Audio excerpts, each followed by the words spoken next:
waxaa jirtay Sharma Boy ilka case labada qabaayil ay ka soo jeedaan in maalmihii dambe ay isku haysteen TikTok-ga dagaalkii u dhaxeeyay Sharma Boy iyo waliba ilka case oo cirka isku sii shareeray maxaad kala socotaa xiisadda labadan fanaan ee isku bedeshay qabiilka haddaba warbixin xasaasiya iyo muuqaal sirah ayaan saaxiibayaal idinkula wadaagi doonaa muuqaalkeenan fadlan muuqaalka like garee oo subscribe dhe rukumo channelkeenan ducaysana media ku mahadsanid daawade kulanti habboon saaxiibayaal meel kastoo aad dunida daafaheeda ka joogtaan ku soo dhawaada channelkeenan ducaysana media muuqaalkeenan saaxiibayaal waxaan kaga hadli doonaa dagaalka cirka isku sii shareeraya ee u dhaxeeya labada raabar ee kala ah ilka case qays iyo waliba Sharma Boy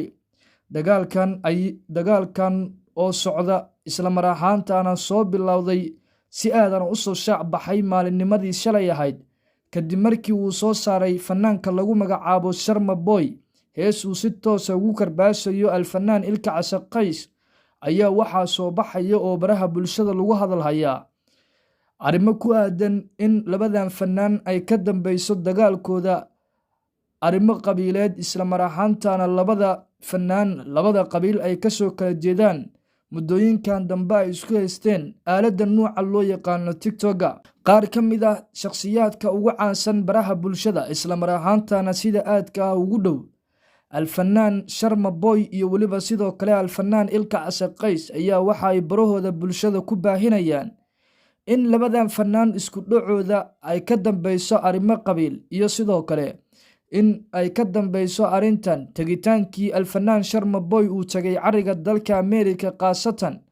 waddanka Mareykanka iyadoona sidoo kale la sheegayo in sidaasi uu uga xanaaqay alfanaan ilka case qays oo horay ay ugu shidneyd dalka Mareykanka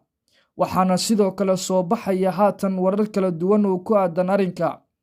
mid ka mid ah shakhsiyaadka ugu caansan dhanka baraha bulshada qaasatan xagga YouTube-ka oo lagu magacaabo King CK ayaa afkiisa waxa uu ka qirayaa in dagaalkan uu ku saleysan yahay arrimo qabiileed ila milicso daawade muuqaalka CK uu kaga hadlayo in arrintan ay gundhig u tahay arrimo qabiil anigoo YouTuber waaya waxaa jirtay Sharma Boy ilka case labada qabaayil ay ka soo jeedaan in maalmihii dambe ay isku haysteen TikTok-ga ayaan waxba isku lahayn ragooda TikTok caanka ka ah dumarku waa iska caayeen legendariyaashii labada dhinac ee legendary uu ahaa Soomaalidana legendisku uu ahaa xitaa waa gaareen waa caayeen cirka ayuu isku sii shareerayaa dagaalka u dhaxeeya Sharma Boy iyo waliba ilka case qays balse ilaa iyo haatan labada fanaanba si toos ah ama hadal caadiya kagama aysan hadlin dagaalka u dhaxeeya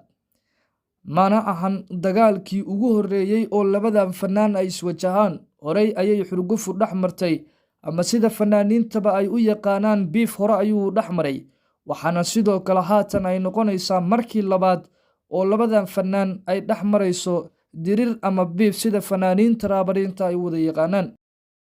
alfanaan ilka case qays ayaa haatan isagu waxa uu ku sugan yahay magaalada Jigjiga ee dowlad deegaanka Soomaalida Itoobiya isagoona ku mashquulsan arrimo kale welina ma uusan ka hadlin arrinka balse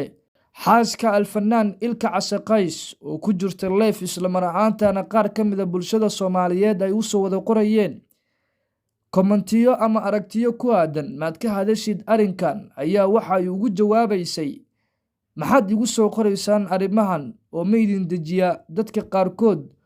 oo u saarnaa koolka ayay sidaa ku dhahaysay ila milicso iyana daawade muuqaalka iyadu ay sidaa ku leedahay